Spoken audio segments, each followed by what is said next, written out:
Assalamualaikum warahmatullahi wabarakatuh. Bismillahirrahmanirrahim. Alhamdulillah Rabbil alamin. Allahumma sholli ala Sayyidina Muhammad wa ala ali Sayyidina Muhammad.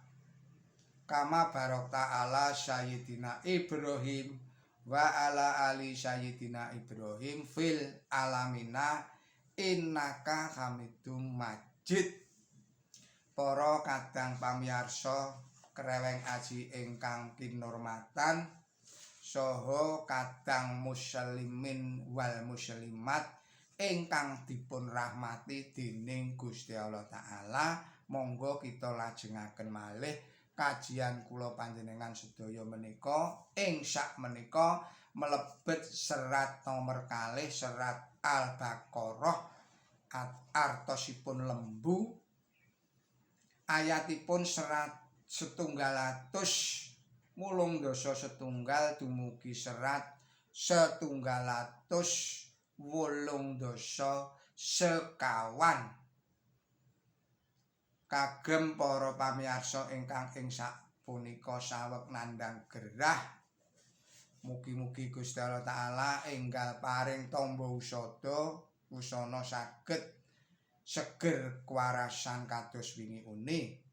Dhateng para kadang ingkang sakmenika nandhang masalah ingkang awrat ingkang rumit, mugi-mugi Gusti Allah taala enggal paring solusinipun ingkang sak sae-saenipun dumateng para kadang pamirsa ingkang ing saat menika tanggap warsa. Mugi-mugi Gusti Allah taala paring yuswa ingkang panjang, yuswa ingkang barokah, yuswa ingkang manfaat.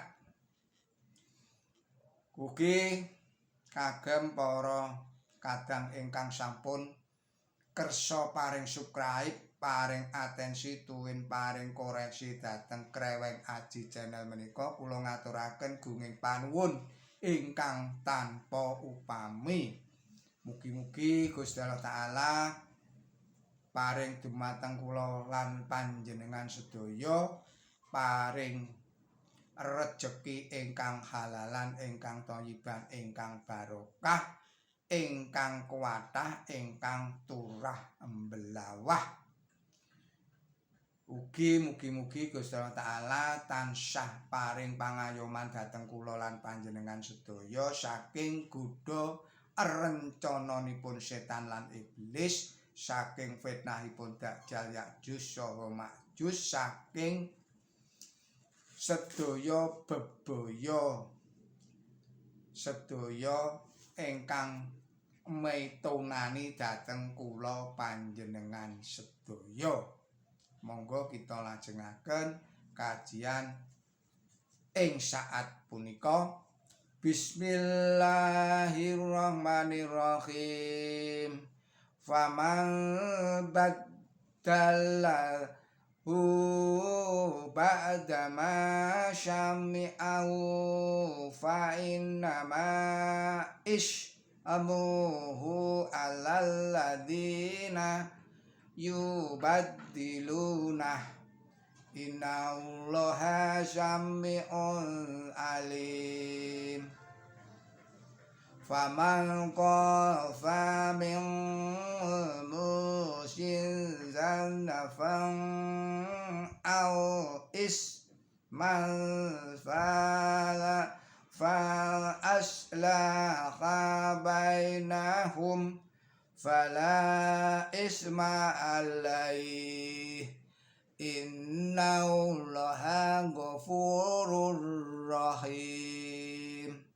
Ya ayyuhalladzina amanu kutiba alaikumus syiamu kama kutiba alal ladzina min qablikum la'allakum tattaqun.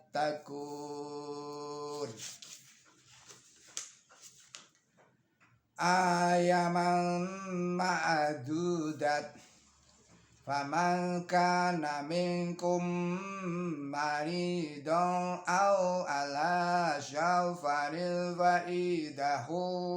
faidatun min ayamin ukor wa alal ladina yudhiqunahu fidyatu do'amu misaqin faman tadawwa'a khairan fahuwa khairun lahu wa anta syurmu khairul lakum in kuntum ta'lamun. Shadaqallahul adzim. Artosipun atas asma Allah ingkang maha murah ingkang maha asih. Sapa sing sawise angrungu iku banjur angowahi lah dosane iku mung tumiba marang para sing angowahi. Sayekti Allah iku amiyarsa angudaneni. Ananging sapa sing nguwatirake mbok menawa kang atinggal weling iku atindak botsih utawa jaragan dosa banjur agawe pirukun antarane sira antarane kono padha lah ora dosa ing atase dheweke sayekti Allah iku apara marta maha asih. Para kang padha angestu poso iku katetepake wajib tumrap ing sira kaya anggone katetepake wajib tumrap para wong ing sadurungira.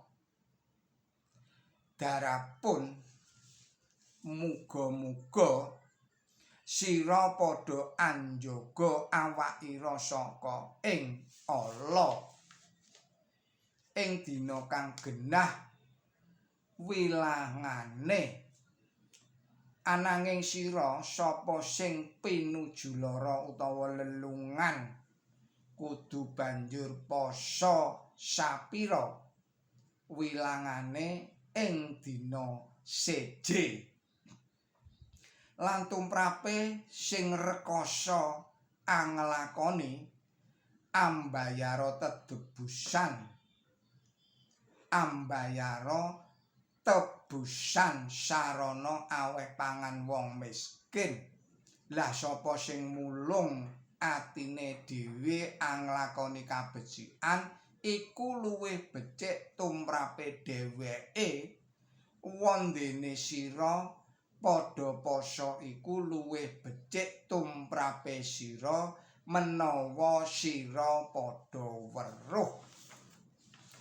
Maha leres Gusti Allah Ta'ala saha sedaya dawuh-dawuhipun.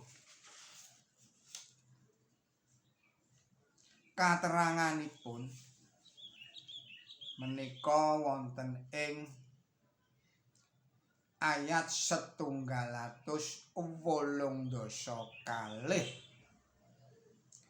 ingkang damel wasiat prayogi dipun pituturi sampun ngantos kaladuk sihipun ingkang kalayan boten mestinipun dhateng satunggaling tiyang utawi sampun ngantos ngelangkungi saking wewatesing angger-angger ingkang katemahanipun andadosaken pitunanipun waris ingkang sah. Katerangan wonten ing ayat 183. Ungilipun mekaten siyam punika pranataning agami ingkang meh umum katumindak ing sajagat kados dene sembahyang. Ing agami Islam siyam punika salah satunggaling lampah ngibadah ajekan warni sekawan ingkang mangka tetales ingkang tiga inggih punika sembahyang utawi salat, mbayar zakat lan ngelampahi haji. Dawuhing Quran suci nerangaken bilih siyam punika kewajibaken dhateng sedaya umat dhateng para andika nabi ingkang sampun rawuh saderengipun rawuhipun Kanjeng Nabi Muhammad sallallahu alaihi wasallam. Siyam punika wonten ing sedaya jaman tuwin wonten ing kalanganipun sedaya bangsa dados pangadatan ingkang asring sanget katindakaken nalika nandhang susah prihatos tuwin sedih. Wonten ing antawisipun titiyang agami Hindu siyam punika ingkang limprah. Dalasan tiyang Nasrani ingkang sami gadhah panganggep sampun boten ambetahaken lampah pangibadah ajekan margi saking panebusipun padha nglakoni nebusipun Kanjeng Nabi Isa inggih dipun dawuhi siyam dening nabi wau. Mangkono maneh samangsa kowe padha nglakoni poso aja gawe celum ilahmu kaya para wong lamis dene iku padha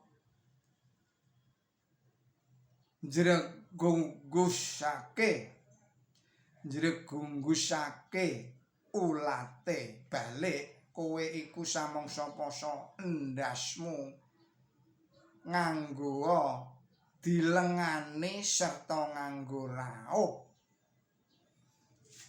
Kitab Matius pasal 6 ayatipun 16 tuwin ayat 17.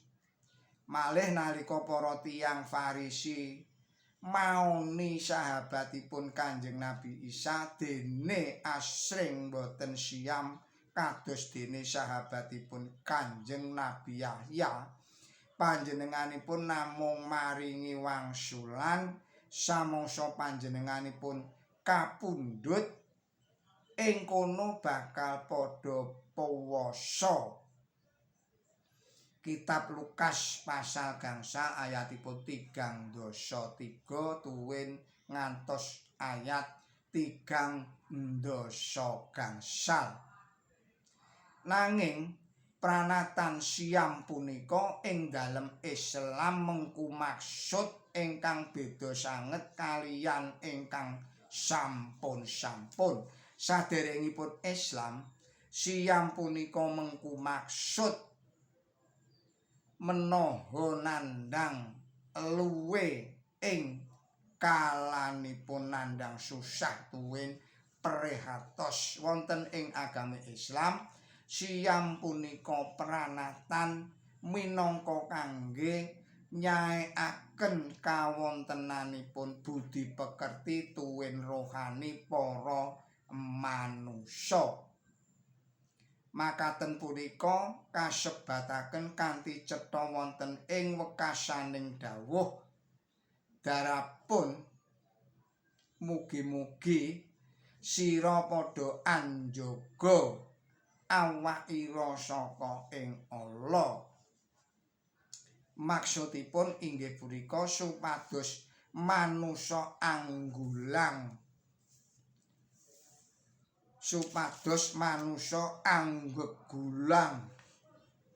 kados pundi sagedipun nebi awon. Dados siyam ing dalem agami Islam punika boten namung ateges nyirik tetedan kemawon nanging dumunung pancatan nanging ugi sirik sawarnaning awon menggah ing sajatos-jatosipun nyirik tetedan punika namung dumunung pancatan murih manungsa ngrumaosi manawi saking anggenipun mituhu ing dawuhipun pangeran piyambakipun saged nebihi samukawis ingkang pancenipun kaiden. Lah punika malih mergi pangeran piyambakipun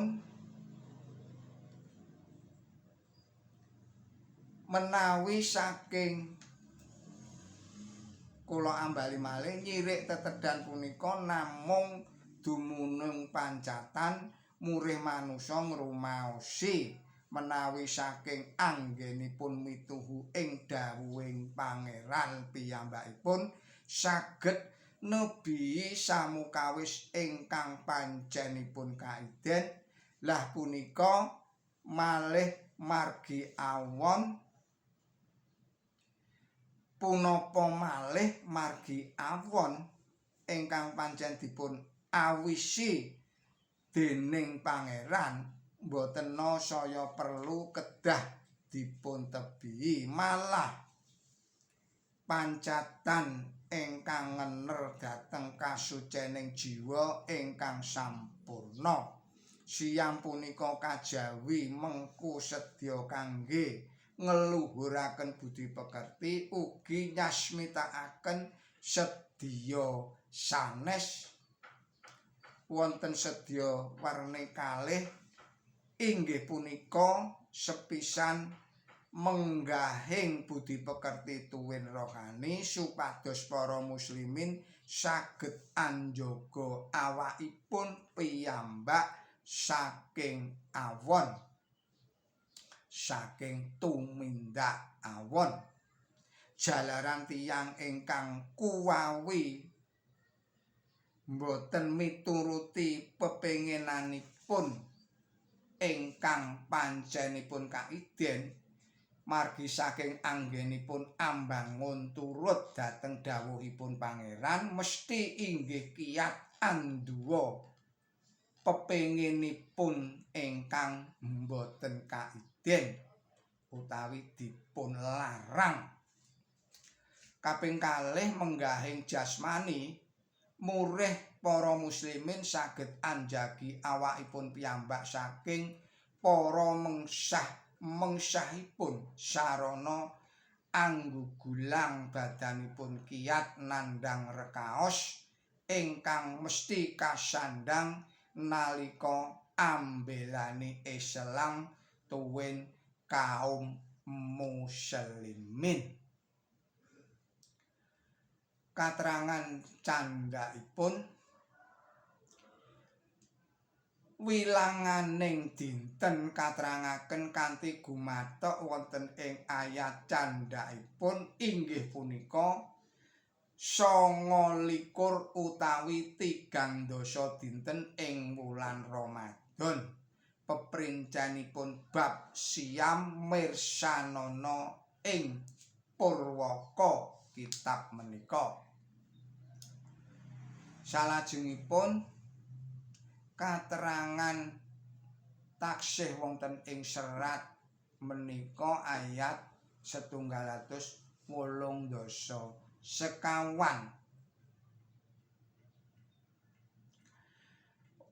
Wilanganing dinten katerangaken kanthi gumathok wonten ing ayat candhaipun inggih punika 29 utawi 30 dinten ing wulan Ramadan. Peprincanipun bab siam saged dipun pirsani wonten ing purwaka ing kitab menika.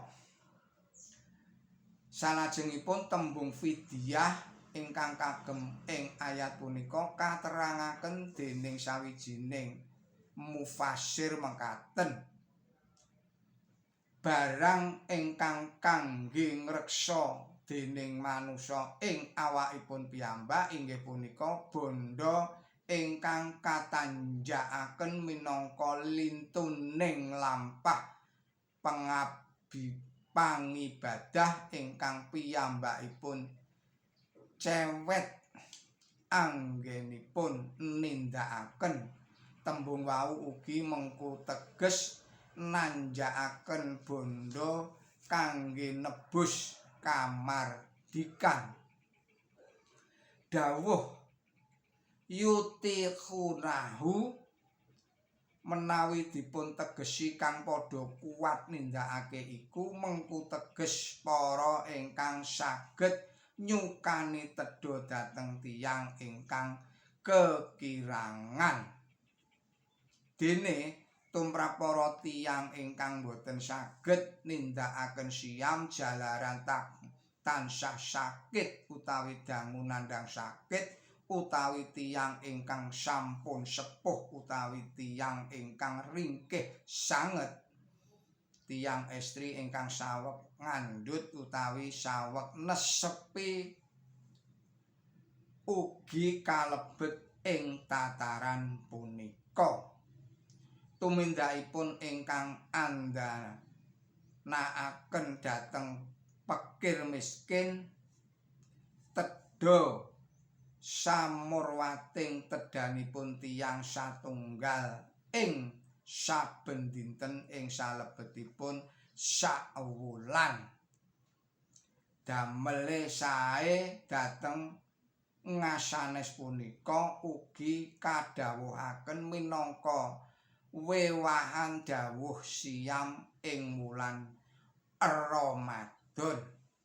Dawuh dipun riwayataken bilih Kanjeng Nabi suci Muhammad sallallahu alaihi wasallam ingkang sampun kaluka ing jagat menggaing berbudinipun punika ing salebetipun wulan Ramadan saya langkung peradah malih gumelaripun ingkang kalayan prasaja sanget. Dawuh punika limprahipun katindakaken sarana nyukani tedha dhateng tiyang ingkang kekirangan ing nalika wekasaning wulan. Inggih punika ingkang dipun wastani sedaqatul fitri. Sarta punika wajib tumrap sedaya tiyang jaler estri lare alit bandara tuwin abdi. Para sederek,